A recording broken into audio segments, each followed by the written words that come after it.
Добър вечер!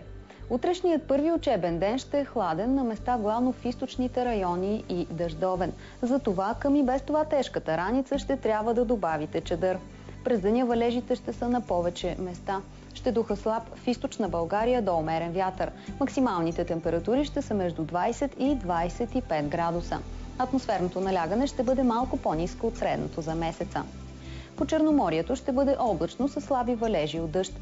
Ще духа умерен североизточен вятър. През деня температурите ще са между 22 и 24 градуса.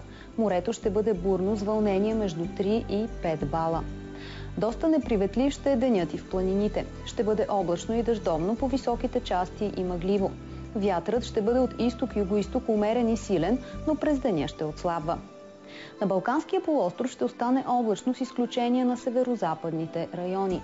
На отделни места ще има валежи, като най-интензивни ще са над югозападните райони. Вятърът ще е слаб в района на Черно море до умерен. Утре над Южна Англия, Франция и Северна Испания ще преобладава облачно време. Над Централна и Източна Европа ще е предимно слънчево и топло. На Апенините ще е слънчево и тихо, като временни увеличения на облачността ще има над Южна Италия. У нас във вторник валежите постепенно ще спрат. В сряда вече ще бъде предимно слънчево и по-топло. След обяд от запад-северозапад облачността отново ще се увеличи, но само на отделни места в планините е възможно да превали. В четвъртък вятърът чувствително ще се усили. Западна България през нощта срещу петък и в източните райони ще превали.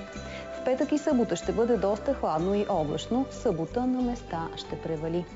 Това беше прогнозата за времето. Приятна вечер!